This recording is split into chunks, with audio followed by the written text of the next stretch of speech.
ചേട്ടാ ലാലേട്ടൻ്റെ അയൽവാസി അല്ലേ? അതെ. അപ്പോൾ എന്താണ് കൂടുതൽ അടുത്തറിയാവുന്നൊരു വ്യക്തിയാണ്. പിന്നെ ഞാൻ പട്ടം SUT ഹോസ്പിറ്റലിൽ വർക്ക് ചെയ്യുന്ന ഒരു വ്യക്തിയും കൂടെയാണ്. അപ്പോൾ അച്ഛൻ സുഖമില്ലാതെ ആശുപത്രിയിൽ SUT ആശുപത്രിയിൽ കിടന്ന സമയത്ത് കൂടുതലായിട്ട് ബന്ധം എനിക്കുണ്ടായി. അങ്ങനെ അമ്മ അവിടെ VIP ഫ്ലോറിൽ അമ്മ കിടക്കുന്ന സമയത്ത് അമ്മ അവിടെ കൂട്ടിയിരിക്കാനുണ്ടായിരുന്നു. അപ്പം ഞാനാണ് അമ്മയുടെ കാര്യങ്ങൾ നോക്കാനും ആഹാരങ്ങളെല്ലാം കൊണ്ട് ക്യാൻറ്റീൻ്റെ ഇൻചാർജായിരുന്നു. ആ ഒരു ഇതിൽ അമ്മയായിട്ട് ഞാൻ ദിവസവും അരമണിക്കൂർ ഷെയർ ചെയ്യായിരുന്നു. കാര്യങ്ങൾ പറയുന്നു, നാട്ടിൻ്റെ കാര്യങ്ങളും പറഞ്ഞു. അങ്ങനെ കുറേ കാര്യങ്ങൾ അമ്മ മുഴുവൻ എനിക്കറിയാം. അങ്ങനെ നല്ലൊരു വ്യക്തി, മനസ്സിൻ്റെ ഉടമയാണ് ആ അമ്മ. ഇത്രയും പെട്ടെന്ന് ഇങ്ങനെ പോകുമെന്ന് നമ്മൾ വിചാരിച്ചിട്ട് ഇടയ്ക്ക് സുഖമില്ലായിരുന്നപ്പം അമൃത ഹോസ്പിറ്റലിൽ കൊണ്ടുപോയി. ഇവിടെ നിന്ന് നിർത്തിയില്ല. അപ്പം ഡോക്ടർ സതീഷൻ സാറാണ് അച്ഛനെ സർജറി ചെയ്ത് ആ സാറിന് ഗൾഫിലിരിക്കുകയാണ്.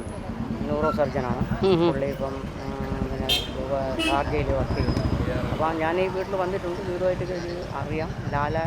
ലാലേട്ടനെ എനിക്കറിയാം. ഒരു ദിവസം ലാലേട്ടനെ ഞാൻ അറിയാതെ ചോദിച്ചു, എന്നെ അറിയാമോ എന്ന് ചോദിച്ചപ്പോൾ എനിക്ക് ഇങ്ങോട്ടൊരു നമ്പർ അടിച്ചു. താനെന്താ അങ്ങനെ പറയുന്നത് എന്ന് എനിക്ക് ചോദിച്ച വ്യക്തിയാണ്. അപ്പം എല്ലാം പുള്ളിക്കാരനെ അറിയാം. അത്രയും അടുത്ത് അറിയാവുന്ന ഒരു വ്യക്തിയാണ്. വലിയ ഒരു ഇതായി ഞാൻ അങ്ങനെ ഇവിടെ നിൽക്കുകയായിരുന്നു. അമ്മ മരിച്ചത് നല്ലൊരു ദിവസമാണ്. ഹിന്ദു വിശ്വാസപ്രകാരം അല്ല? ഹിന്ദു വിശ്വാസപ്രകാരം അമ്മ വൈകുണ്ഠ ഏകാദശിയാണ്. അന്നാണ് അമ്മ മരിച്ചത്. നല്ലൊരു മരണമാണ് അമ്മയെ കൊടുത്തത്. അല്ല, ഇത്രയും നല്ലൊരു മകനെ പ്രസവിച്ച അമ്മയ്ക്ക്, ഇങ്ങനെ മകനെ പ്രസവിച്ച അമ്മയ്ക്ക് ഇങ്ങനെ ഒന്ന് ദൈവം കൊടുത്തത് തന്നെ ഒരു മഹാഭാഗ്യമായിട്ടാണ് ഞാൻ. അതെ അതെ, തീർച്ചയായിട്ടും. ഈ മകനിൽ കൂടെയാണ് അമ്മ ഇത്രയും നല്ലൊരു ഇത് ഈ നാട്ടുകാരുടെ സഹകരണങ്ങൾ ഇവിടെ ഉണ്ടായി. ഇവിടെ വന്നത് തന്നെ ഭയങ്കര ഇതാണ്, കാണാൻ പറ്റി. ഞാനതുകൊണ്ട് രാവിലെ ഒരു വൈകുന്നേരം വരെ ഇവിടെ തന്നെ ഉണ്ടാവും. ചടങ്ങെല്ലാം കഴിഞ്ഞിട്ടേ പോകത്തുള്ളൂ. സഹകരിച്ച് നിൽക്കുകയാണ്.